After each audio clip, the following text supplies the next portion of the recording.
어제 한일 정상회담에서 논의된 일본 원전 오염수 방류 문제를 두고 정치권에선 공방이 이어지고 있습니다.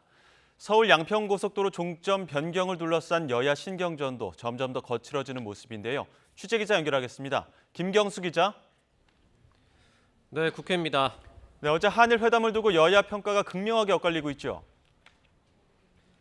네, 국민의힘은 어제 한일 정상회담으로 후쿠시마 오염수 방류 문제 매듭을 푸는 중요한 전환점이 마련됐다며 의미를 부여했습니다.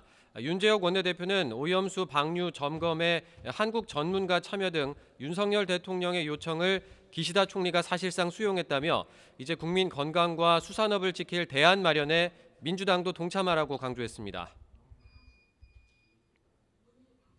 기시다 총리는 일본 총리로서 해양 방출 안전성에 만전을 기해 자국 및 한국 국민들의 건강과 환경에 악영향을 주는 방출은 하지 않겠다며 윤 대통령의 요청을 사실상 모두 수용하였습니다. 반면 민주당은 윤 대통령이 일본의 오염수 해양 투기를 용인했다며 받아들일 수 없는 회담이라고 평가절하했습니다. 박광원 원내대표는 불완전한 IAEA 보고서를 기준으로 한 대화였고 해양 투기 잠정 보류는 논의조차 없었다며 정부 스스로 후쿠시마 수산물 금지 명분을 없앴다고 비판했습니다.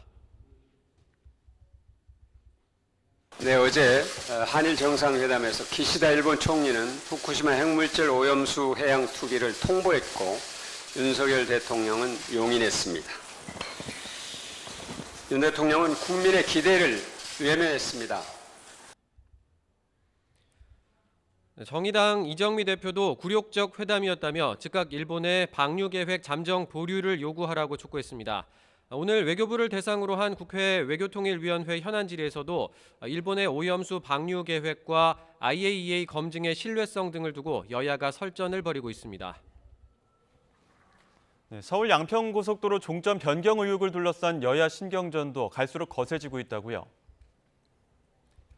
네, 고속도로 종점이 바뀐 게 대통령 처가에 특혜를 주기 위한 게 아닌지 국정조사로 따져보자는 민주당 주장에 대해 국민의힘은 정치 공세라고 일축했습니다. 윤재옥 원내대표는 대안 노선 검토 등은 모두 전 정부에서 일어났던 일이라며 국정조사가 필요하다면 그 대상은 문재인 정부가 되어야 한다고 역공을 폈는데 박대출 정책위의장도 거들었습니다. 돈봉투, 코인, 대장동, 백현동, 성남FC 등 사법 리스크 이런 것들 덮으려고 국면 전환용으로 후쿠시마 계단몰이하고 서울 양평 고속도로 가짜뉴스 퍼뜨리는 것입니까? 반면 민주당 이재명 대표는 권력 주변에서 악취가 진동한다며 국정조사를 수용하라고 재차 여당을 압박했습니다. 특히 정권이 의혹을 은폐하기 위해 거짓말과 물타기도 모자라 민주당의 책임을 뒤집어 씌우기까지 한다며 적반하장이라고 강하게 비판했습니다. 대통령 친인척들이 연루된 부패 비리 의혹은 그야말로 그들이 말하는 이권 카르텔의 최정점입니다. 국민을 속일 궁리만 하지 말고 대통령이 직접 국민께 소상하게 그 경위를 해명해야 합니다. 오늘 민주당 경기도당은 원희룡 국토부 장관을 직권남용 혐의로 고위공직자 범죄 수사처에 고발하기도 했습니다.